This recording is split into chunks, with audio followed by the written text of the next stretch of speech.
Hi kitty cats. Today I'm gonna do a tag that I've seen a few of my YouTuber friends from the Geeks and Beauties group do, but I have not done it. And I decided that I'm going to go ahead and do it.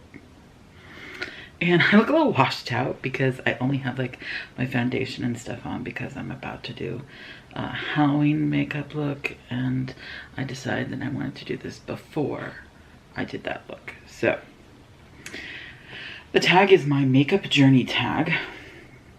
And the first question is, how old were you when you started wearing makeup? Well, I think I was like 10. I know that's like really early, but I was kind of like early on everything. It wasn't like I wore a ton of makeup. I didn't wear foundation or anything like that. I wore like lipstick and some eyeshadow, and that was like it. I didn't even wear blush. Like, it was very, very little amounts of makeup. But I especially liked wearing eyeshadow and eyeliner type things because I liked the way it made my eyes look. And I was like very into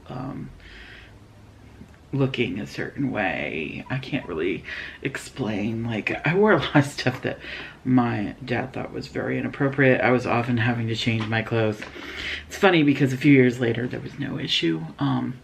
But as a tween, some of the things I wore were more like for older girls, probably because I had an older sister that was like 5 years older than me, and even though she didn't really wear those clothes, a lot of her friends did.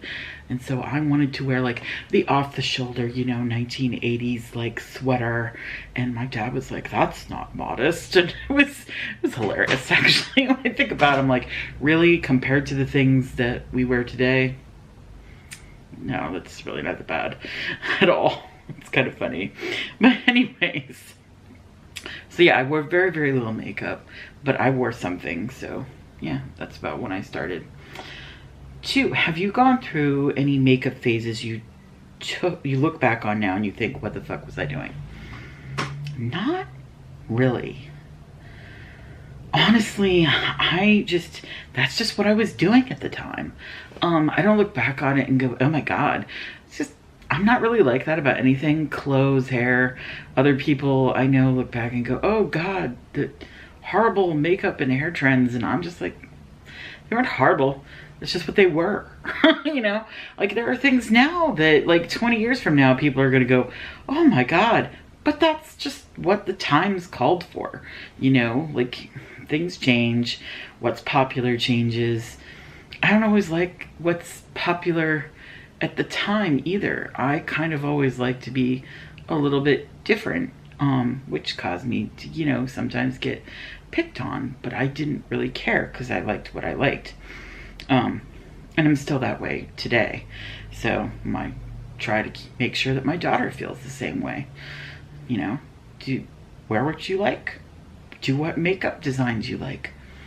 It's up to you. It's your body. Anyways, number 3. Have you ever been in a makeup rut where you did the same look for a very long period of time? Yeah, I guess so. I did do some of the same stuff for a very, very long time. Like, I always wore blue and brown eyeshadow with like black or blue eyeliner. That was like a big thing for me for a very, very long time. I mean, during all of the 90s and probably into the thousands, I was doing that makeup. Maybe slightly different, but that was what I did. I never used to wear blush. I never used to wear foundation. I didn't do any of those things. So it wasn't until like 4 years ago that I really started, well, 4 or 5, no, it's longer than that, I guess. 6 or 7 years ago that I started wearing more foundation type things. And stuff like that, and doing like a full face of makeup, not until like 4 or 5 years ago. So number 4, what was your first high-end purchase? I'm not really sure. I always use drugstore makeup and Avon for the longest time. I grew up on Avon, so it's what I used. And when I wasn't using Avon, I used CoverGirl. Wet n Wild was around when I was younger, but whatever their formula was back when I was young gave me rashes. Doesn't now. I can use it all now and I'm fine. But back then, their lipstick, their their eyeshadow actually gave me like, I had like a rash like on my eyelid. It was really weird.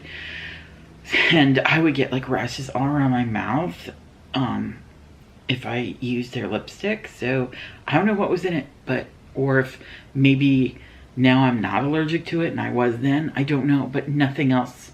Avon didn't bother me, CoverGirl didn't bother me, which were the two other things, and Max Factor was something I used to like. I loved Max Factor mascara. Was my favorite mascara. I used it for a very long time. A lot of people used Maybelline Great Lash. I was using Max Factor. What was it, like 1,000 calorie or 2,000 calorie mascara, I think it was called. Loved that stuff. Loved it so much. But I've been more of a drugstore person most of my life, so I don't know. You know, e.l.f. isn't high-end either, and I started using e.l.f. when I started buying makeup online. I guess I didn't really start using high-end until like 6 years ago, probably. Really, most of my life has been drugstore makeup. And my first high-end purchase, I have no idea. I honestly don't know. Maybe, I'm thinking, what is like the first palette, like big palette that I ever bought was like Morphe. I don't know if Morphe is considered high-end though. I don't think it is. Morphe was probably the first big palette that I bought, because when I was younger I only bought like single eyeshadows or quads, things like that. Maybe Too Faced. Oh, you know what, that yeah, I bought like a palette from Too Faced, I think. No, I can't, I'm sorry, I don't know the answer to this question. Number 5, what makeup items have you repurchased the most, and how long has it been in your rotation? Ooh, that I can tell you. Better Than Sex mascara from Too Faced is my favorite mascara. And even though I like didn't buy anything from Too Faced for a while, and now I'm kind of like whatever, because who knows what's true and what's not when it comes to the rumorville of the beauty world. Like, everybody claims this or that is true, and then later on you find out that might not have been true, and blah blah. So I don't like listening to any of it, whether it's facts or not. I'm kind of just like done with all of that. I'm gonna buy things if I like them. So yeah, I have gone back to wanting to buy the Too Faced Better Than Sex, but it's like $23 for one tube of mascara, and I can't really do that right now. So I've been trying out other mascaras. I have bought this several times, the Katy Cat Eye CoverGirl mascara, and I do really like it. Other things that have been in my rotation, mostly I think foundations and such, like Maybelline Fit Me foundation and Maybelline Fit Me concealer. Love this stuff. I like the Dewy and Smooth. I like the matte too. Other things are this, if I can get out, the Visions Formula Super CC color correction powder. See, it's like almost, it's like pretty much gone. There's like just a little bit along the edge. I really should just get rid of it because I'm barely getting anything off of it when I try to use it. That is something I really like. And probably probably could use a new one right now. However, it's really hard for me to find this. Most places I go to don't have this. They have other powders from Physicians Formula, but this one's really hard to find. So, sorry, that's my notifications on my cell phone. So that is something, though, that I've bought more than once, and I do really like it. The Urban Decay Primer Potion, not the anti-age one. I do not like that one. Does not work the same. Don't like it. Just the regular one is good for me. I like it. I bought it more than once. I don't have any right now, but I do like to buy it. I also often will buy Glamiflage from Hard Candy. I find that really useful. The Julep Blank Canvas Illuminating Treatment Primer, I've bought more than once. So they're things that I really like and routinely get. Thinking, is there other stuff that I get and keep getting? A lot of stuff I just have and like haven't used all up, but I probably might get again, you know, things of that sort. Mascara and foundations and things like that are something that I go through a lot of. Excuse me. What was that? So yeah, I guess that's it for that stuff. Trying to find. I've talked so much on that one. Number 6, what does your family and friends think of your makeup obsession? I don't think anybody thinks anything of it, to be honest. My daughter likes makeup too. My boyfriend doesn't really care either way. Like, if it makes me happy, that's all he cares about. I don't really have like a huge amount of family that I talk to. And I don't think anybody really cares either way. Like, nobody's ever been like, oh, it's so stupid. Nobody's ever said that to me. Friends, most of my friends aren't into makeup, but they never say anything like, oh, why are you into it? A few of them ask me makeup questions every now and then. And that's it. Like, nobody has an issue with it.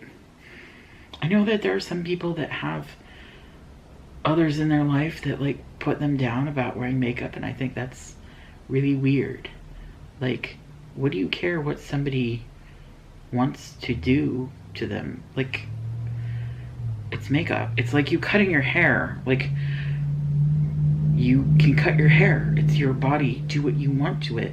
Put what you want on it. I don't understand people having issues with things like that. I just don't. Like, it's none of your business. Like, if you don't like it, don't do it to yourself. Very, very simple.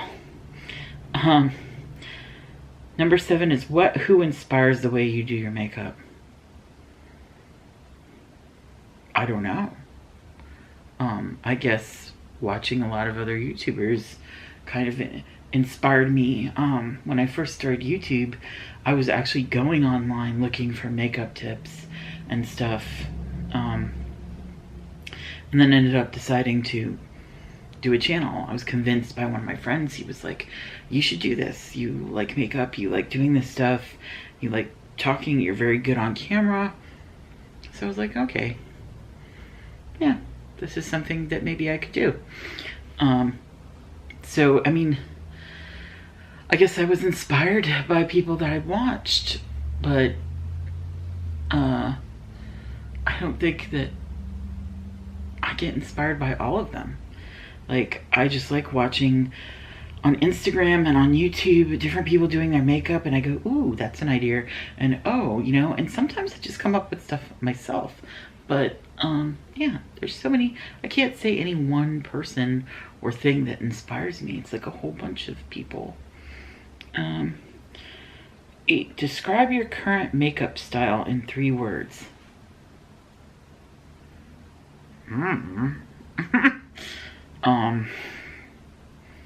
Fun. It's 1 word.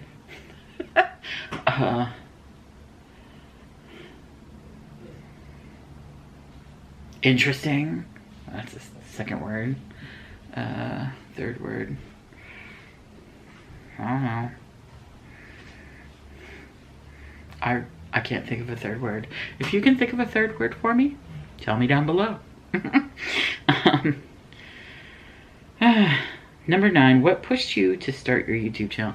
Well, I just kind of told that story. I had a friend, and I was telling him about, wow, you know, these channels, they do this and they do that, and they talk about makeup, and they talk about the ones they really liked, and I was telling him about MT's videos, and I was addicted to MT's videos so much. I like watched every single one I could find, like within a few days, and I just really enjoyed like watching people talk about makeup, and I was like, wow, I didn't know there were so many other makeups out there. Like I said, I've been using drugstore and Avon and e.l.f. for so long. Like I really didn't know. I'd heard of MAC, but to me that was like rich people makeup. So, and I was not rich, so I'd never even like glanced at anything like that. Even the stuff that I do use that's high-end, I consider it to be more middle of the way. Like, it's not so crazy in price that I couldn't buy it if I, you know, saved a little extra, but it's not cheap either. It's not inexpensive for me. Even some drugstore stuff sometimes is a little expensive for me, in my opinion. But there's somebody the other day that said something about like, who pays that much for, you know, this makeup item? And I was like, a lot of people do, which is something that I found out. But yeah, I didn't know as much as I do now. I've always loved makeup, but I didn't really watch YouTube, so I didn't know like all the stuff that I know now. But I picked it up all pretty quickly. So, because I knew enough to be able to, you know, get the hint of things. Highlighters, though, was like a whole new world for me, and I'm in love with highlighters now. As most of you know who watch this channel, like, I'm like, you can never have too many highlighters. I have a whole drawer full. I had to reorganize my whole makeup area because I had so many highlighters that there was no room for them in my drawer that was brush, bronzers, and highlighters. Like, it wasn't working. So I had to like move them to their own drawer. And now I've got them. I'm like looking at them all now. Highlighter. I love them. So that's kind of like, you know, what got me going, was just seeing all this different stuff and wanting to do it. I mean, yes, I also was thinking of, you know, I would like to have a career doing this. It's interesting to me when I see people say you shouldn't do it for the money. I think that's kind of bull. Like, if you're like doing it, either way, you know, I mean, you don't have to be in it for the money, of course not. But I mean, saying that you won't go anywhere if you're in it for money is like a big lie, because there were plenty of people that have been in it for the money and have gotten very far. So it shouldn't really matter on that. I don't like it when people say things like, oh, you know, I won't watch a YouTuber if they're over 1 million subscribers or if they make money doing it. That's horrible. You're upset because they work hard making videos to entertain you and they get paid for it. Do you get upset and not go to the movies because they worked hard at making movies? It just doesn't make any sense. We make these films. It does take time out of our day. It does take work. We have to think about what we're doing. We have to edit. It's time. You're paying for our time that we spent working on it. And you're not even paying us. Like, you're liking it, and we may or may not get paid if we're monetized. And then there's the whole, you know, oh, well, they're reviewing stuff. Listen, I just got an email today about reviewing some products, and I'm very excited about those products. They're not makeup products. They're actually household items, and I've sent them back an email saying, you know, I'm going to be very honest, and I'm not telling you what it is or anything yet because I don't want to jinx anything. But if everything works out, I'll be reviewing them, and I won't be making any money from it. They'll just be giving me the products for free, but they're products I wouldn't mind having, so sure. Like, you know, that's, in a way, I am getting paid. I'm getting paid with free product. And that doesn't mean I'm being dishonest.